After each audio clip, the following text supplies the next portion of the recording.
Hello, friends, and welcome to another very exciting episode of The Type Police. Try as you might, you just can't hide, 'cause you're mistyped. And I've been waiting to pull you over all night. Type Police, Type Police. Please pull that guy over. He says he's INTP, but seems extroverted, sensing to me. I think he's ESFP or Type Police. Welcome back to Type Police. I, Sergeant Host Eric, am here with Officer Trainee Anthony, who's going on his first real beat here. You know, he's been in the training school now for, what is it, 14 years? It's a 14-year long program, right? I think so. Yes, so I was 10 when I started. Okay, that's about normal. We want to get people into the program young because, well, number one, we don't want a bunch of people graduating from school when they're 40 years old, because by then they're not that young. They can't chase people down anymore. Regardless, let's not go into type police mechanics. Let's just actually type police somebody. And what we got on store for you today is Michael Pierce. Now, this name sounds kind of familiar. I don't know. He's hanging out with this lady that I see all the time nowadays. This poo cookie or whatever her name is. I don't know why you'd want a cookie made out of poo, but that's not my concern. Regardless, she's interviewing this fellow, and he purports to be, makes the claim, the bold assertion that he is an INFJ. Naturally, I have my doubts. Trainee Anthony, I believe I looked at your personnel record, and if I remember correctly, you yourself are an INFJ. Is that true? Yes, I think so. Okay, well, I'm pretty confident you are. We wouldn't want anybody misrepresenting INFJ on the type police force, obviously. You know, I don't know how many ESFPs are currently in prison for precisely that crime, trying to get onto the police force as something else. Yes, I've thought about it. Okay. Now, we have some confirmation. Now, one of the hardest things we do here is we gotta put our feelings aside. It doesn't matter how much they're weeping, how much they're sobbing, how much they're begging us to let them go. Mm-hmm. If they're not the type they say they are you prepared to put that person in the car and take them to the slammer? Yes. Okay.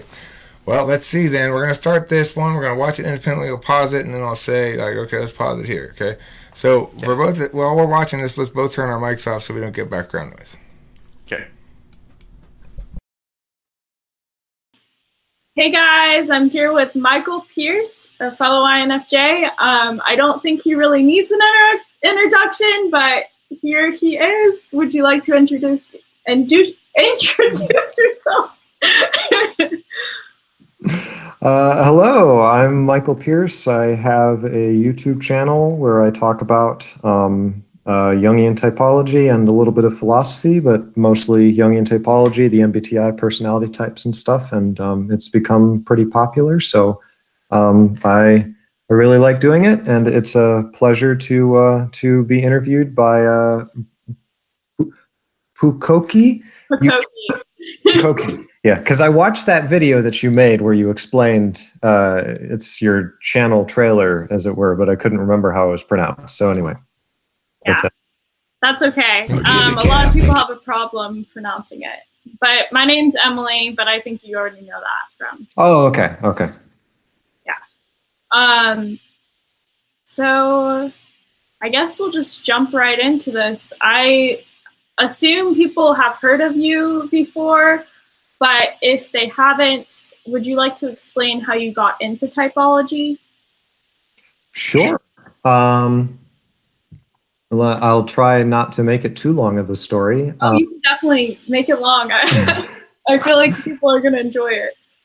Well, because I think I've told the story once before, but it's along the lines of I think I was with a group of friends, and we were maybe this is not the best origin story, but I was with a group of friends, and we, I think it was my idea, and we started looking up Chinese zodiac symbols and like their meaning and stuff. So it kind of has that link. But, and I remember calling my friend, a very good friend of mine, and I mentioned it to him because I thought it was sort of funny because the Chinese zodiac has like romance options and there were guys and girls at the table. So it was like, haha, we know how this is going to work out now. So it was just kind of silly. But I called him up to tell him what his Chinese zodiac symbol was. And he's like, yeah, today I took, have you heard of the MBTI? I'm pretty sure that's how it went down, because I'm pretty sure he was the one who told me. And I was like, oh yeah, was it that one test that I took way back in health class in high school? And so this would be like 3 or 4 years ago now. Good grief, time flies. But okay, I paused it at 2:45. So that's where it's at right this second. And can you unmute now, Anthony? Okay, so like right off the bat, he seems pretty smooth, right? Like he's got pretty good FE. I would also point out though that you've got this contradictory. If you were going to put a lot of weight on this, which obviously, given the nature of the question, I don't think one should, but he gives a pretty specific SI style answer to his origin story, and even sits there and goes, I think that's how it went down with this person saying that, which means he's sort of checking his SI a bit. What are your initial thoughts, Anthony? He seems very aware of how he's presenting himself. I think so far I'm buying it, but yeah, like you said, there was a very specific instance in SI. But I don't think SI is necessarily as weak as one might think in an INFJ. Right, well, that's a good point. It's not very weak. It's in the 8th slot, and knowers are good at both kinds of knowing. There's something that kind of looks STJ about him, but I'm pretty sure he's got FE. So, and looks aren't a very good way to test anything. So, okay, let's proceed forward and let him continue for a bit. I'm going to try to put it on double speed, I think, because he's going a little slow for me. So, let me do that before I start it. Ready? Okay. Speed, double. For those of you who don't like double speed, just sorry, but it's too slow otherwise. So he had mentioned it to me, and then I think like a couple days went by, and then I remembered, and I went and took, it was the test that's, I don't think they do it for free anymore, but it was truity.com. And I was just in my room, and I took the test, and I remember I had just gotten back from a hike, and I had the thought that, it'd be interesting to go and take that personality test, because I remember in health class it feeling really like it had struck me, but I couldn't remember anything of what it said. So I took it and got INFJ, and I read the truity description, but was kind of like, I don't know what it's trying to say. And then I went to personality page. So I guess shout out to all these different people. I assume they're still around. I don't know what they're doing these days, but personality page had a description of the INFJ and, classic, that I think is more common for NI types now. I think because it's like that intuition, like you just grip onto it and you're like, this makes sense, and you're certain of it. And I think NE I would be willing to bet NE has a harder time with that, but once again, they need to let me know. That's my current theory. But so, I mean, I specifically remember reading about the notion that the INFJ will like know things or think they know things, but not know how or why, and would be very sensitive to how other people are feeling. And it was the fact it was able to not just tell me what I was like, but give some sort of explanation that went a bit deeper, that could explain more than just the symptoms. And that was part of what blew my mind. And so from there, I mean, I kind of got, it was really kind of unaccountable. It just sort of became, I mean, I guess it was an obsession. It wasn't like a bad thing. It was just, I wanted to know more. I wanted to know more about INFJs because no one had explained that much about me before in that kind of a depth. It was just like it had expanded my mind and understanding the universe in terms of, because understanding yourself, you start to understand more of the universe. So I started looking at more about INFJs, and then eventually I started being like, okay, if I'm really going to understand INFJ and understand what these cognitive functions are and all these different confusing things, I feel like I finally need to start to understand what the other types are too, so that I can understand and contrast. And once I started doing that, it was like mind explosions again. I used personality page. I would write out what the types were and tried to condense it down to summaries. And all of a sudden I started realizing, oh, I've met these kinds of people, I think, like generally, like, or I've seen them in history. And it was like, oh, it's like so helpful for organizing. And it just kind of took off from there. So I don't know. Okay, I paused at 6:06. First of all, it would seem like he's describing a fairly typical intuitive response to discovering MBTI, and I would suspect, just a hypothesis really, but that the more metaphysical the type, the more enthusiastic they are upon discovering it. I'm pretty enthusiastic about it as well, and was when I found out about cognitive functions for the first time, and was in fact when I found out about MBTI for the first time. But I would additionally note that when he describes it like, oh, and I've known people like that in the world, and in history, he's saying basically, yes, I can recognize these archetypes in what I know about the world. He's not going, he probably wouldn't in this context anyway, but an SI person would be like, the actual experience of it is like, oh my God, Judy's like that. Judy is so much like that.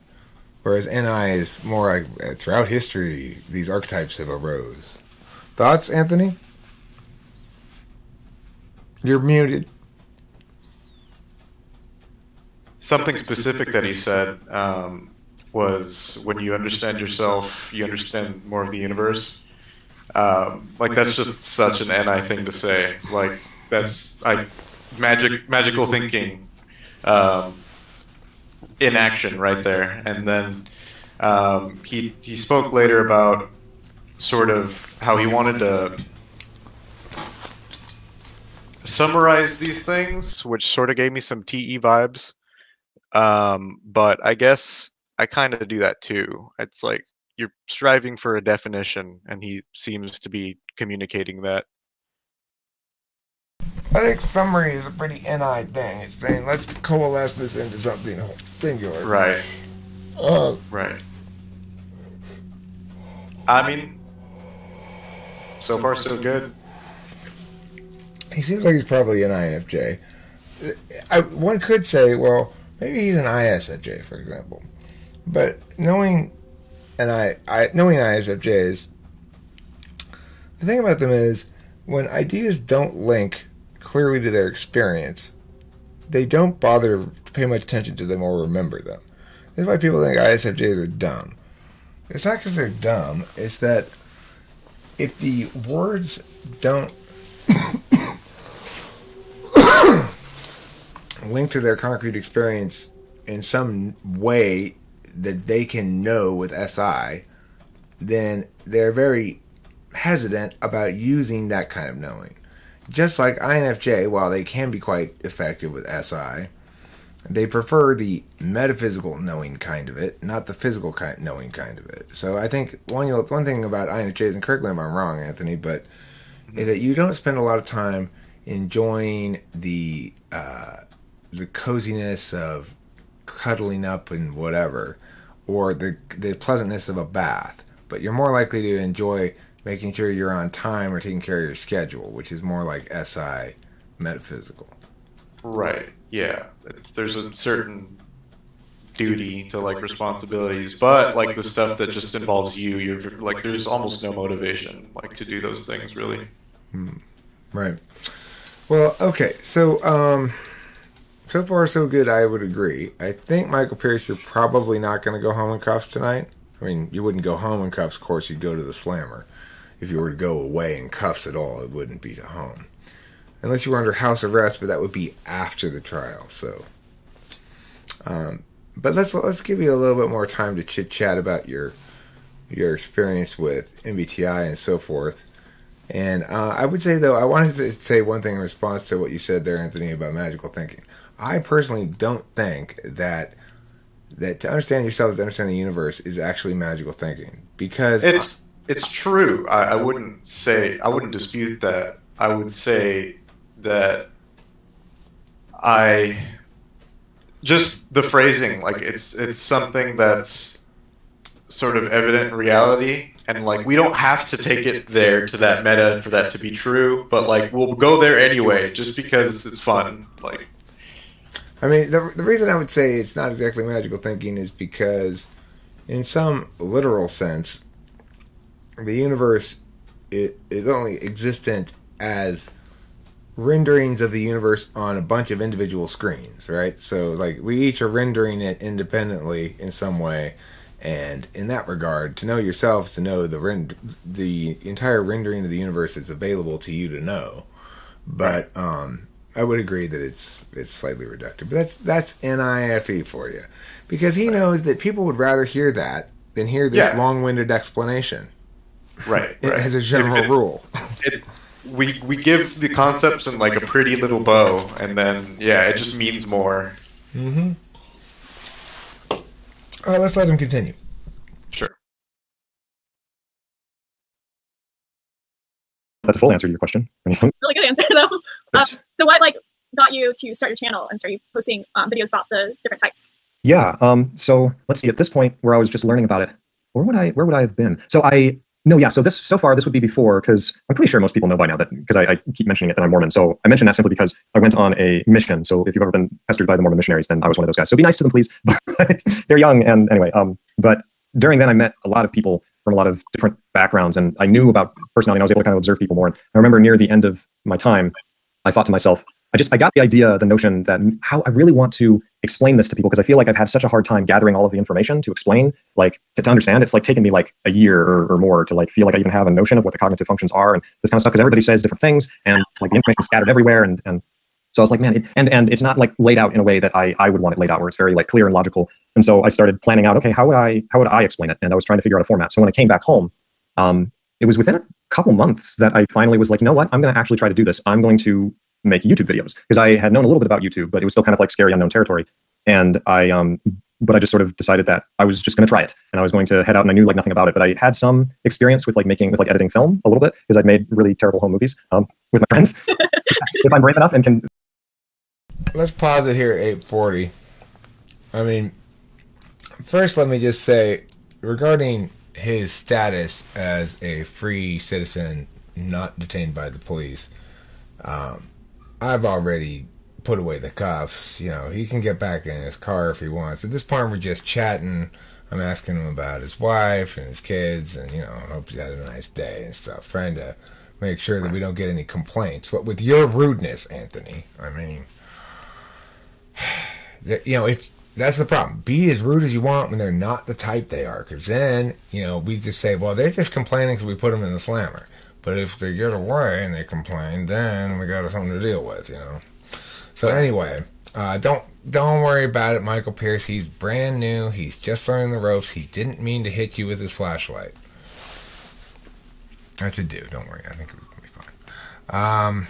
So okay, he's an INFJ, fine. But I want to talk a little bit about what he just said there about his channel. How he took a long time to piece it together. That he wanted to be logically laid out and defensible, and he wanted it sort of holistically understood. I think that's revelatory of INFJ's relationship with it, probably, which is took him a year for it to come together, where he felt like he had enough of the pieces that he could collapse it into a whole or something. That's the sense I get. Right. And my relationship with it was very different. I was more like, he was saying, how can I make this into a presentation of ideas that people can understand, basically? And I was thinking to myself, how can I make this into a case that is defensible? So, I think ultimately NI doesn't really care if it generates new ideas. You're NE ignoring if you're NI Don. And it more says, I want to know what the truth is, the single best idea. And granted, it ignores NE, but NE still produces ideas for INFJs. But I think that there's something driving ENTPs to want to be original, or want to change what is there anyway. So that's one distinction I would draw from watching it. You got any thoughts, Anthony? Yeah, I think INFJs are more bound to what's social convention. It's weird because often the FI is colored in a way that or their FI is colored in a way that they do value some sort of individuality, or I don't know, some sense of authenticity, but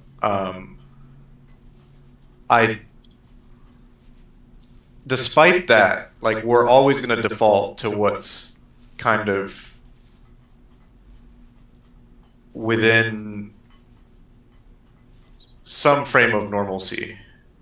And it's got to be communicable. Like, it's got to be communicably resonant.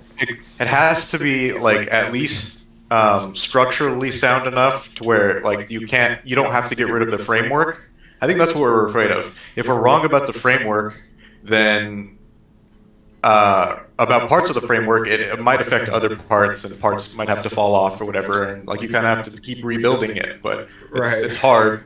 It's hard for us. But the thing is, you guys don't want to make videos about it until you're right. Whereas I have a shit ton of videos where I'm wrong and just plowing right ahead, making the arguments, waiting until they get knocked over, basically. Right. And then when they do, I go, oh, fuck. Scrap this. You know, my original model was called Curf, and it didn't work. So, Curf. QURF. I totally forget what it stands for, even. It stands for something.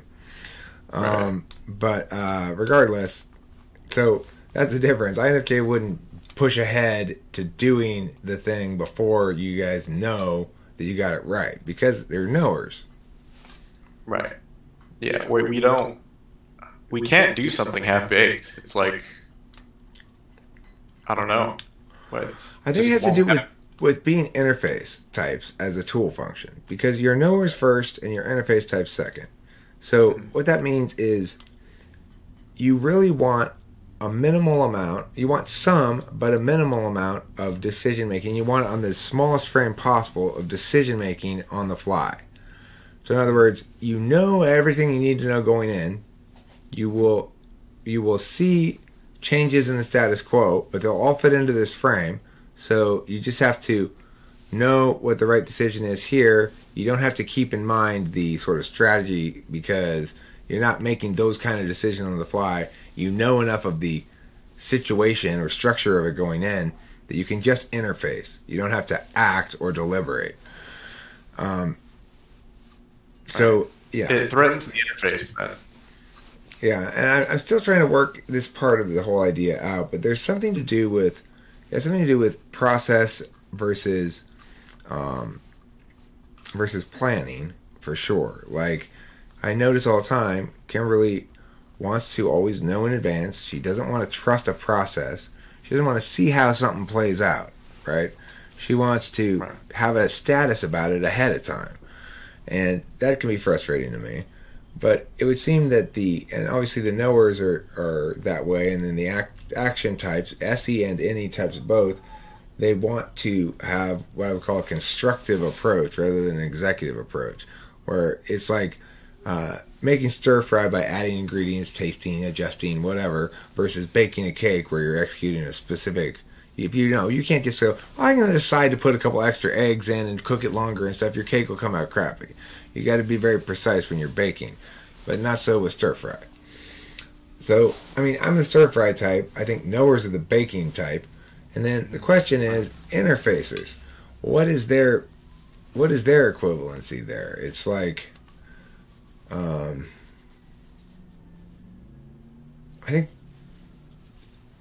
think they're more like, I don't know. I haven't worked it out yet. Interfaces like FE&T? Yeah, or interfacers or deliberators. Deliberators obviously want processes to be turn-based. Oh, there it is. They want processes to be turn-based. So they want to walk up to a door, have to solve a logical problem to open the door. And then they can pause and take as much time as they want to solve a logical problem and not have to worry about a real clock ticking. That's what deliberators would like to deal with their process. Have it be turn-based. Right. But interfacers want their... Then action types want it to be real-time, basically. They want to make the decision on the fly. And knowing types want it to be turn-based. I guess interfacers want it to be real-time as well. They want to be reactive to the thing in the moment. They don't want to be proactive. I think knowers and deliberators want to be proactive, probably. Deliberators, isn't that TIF old knowers?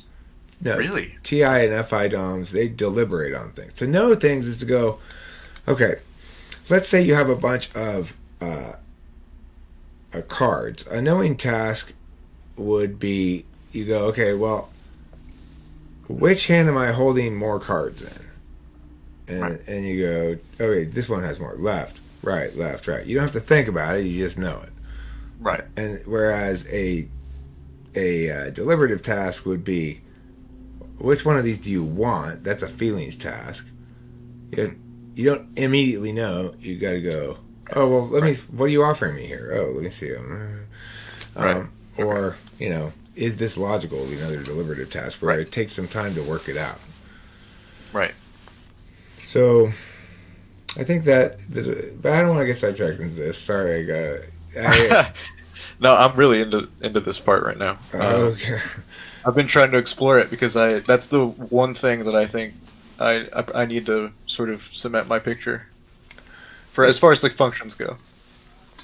So I think the real judging types, as it's known in MBTI, in terms of their preference for outcomes over processes, are interfacers and deliberators, and the action types and the knowing types are more process oriented. So the thing is, even though you're considered a judger as an INFJ by MBTI, and even though you bear some qualities of a judger, because it is true that your first extroverted function is a judging function, and so you display judgery in certain ways, which is why MBTI did that anyway. It's not really that they're wrong, it's just that they did it like that because it's for a workplace environment.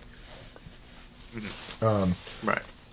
Anyway, so you're going to display kind of judgery, but you're still really a receiver and a process type, and so is the SI people. So I don't even know where I was going with that. Oh yeah, the process thing. So it has something to do with process and versus. It has something to do with execution style doing, which is to follow through on a plan, versus construction style doing, which is to mash potatoes it. Well, I'm going to just play around with it and change it as I go because of course that style of doing stuff, constructive style, where you want to be able to adjust, is suitable for a conditional realm where you can undo and all that kind of stuff. Whereas the other kind of doing is executing a plan is much more suitable for the physical world, where you can't just try it by, well, let's first pretend I drilled a hole here, then pretend I drilled a hole here, here, here, here, here. Well, you actually have 5 holes in it now. You haven't pretended anything if you do it in the physical world. So that's what I'm thinking about that. Anyway, Michael Pierce, you get to go free. I've watched your videos, a couple of them. Have you watched his videos before? Yeah. What do you think? He makes pretty good videos, actually. Compared to most, he's top tier. Yeah. I like his editing. I like his use of background music. He puts care into the presentation, and it's one of the reasons why his videos have so much more views than mine do, and why he's probably much more well known than I am in the community. It's because I'm very hit and miss with my shit, and sometimes I put a lot of effort into producing the videos. I have plenty of edited videos, but mostly I don't put a lot of effort into making them. I'm not going to edit this one, Anthony. Sorry. I'm not going to edit out those parts where we're beating the guy with the flashlight. Yeah, well, and then not talking about him at all. Okay, so, we talked about him a little bit. He's INFJ-ish. It's like, there's nothing not INFJ about him. He's plenty NI. He's obviously got good FE. He makes some self-deprecating jokes in there to make sure P doesn't come across as pedantic. When he talks about NE, right, he's like, about NE, of course, I'm not sure about this. I need you guys to let me know. He's just one of us, and that's INFJ. Yeah, gotta have a way out. Fun time adventure. Okay, any last thoughts, Anthony? No, I think he's cleared his name. He can go home to his bed, to his wife, to his kids, and tell them a bedtime story. So I'm happy for him. Okay, and after you tell them the story, you can sing them this bedtime song. Thanks for watching this episode of the Police. Try as you might, you just can't hide, 'cause you're mistyped. And I've been waiting to pull you over all night. Type police, type police. Please pull that guy over. He says he's INTP, but seems extroverted, sensing to me. I think he's ESFP or type police.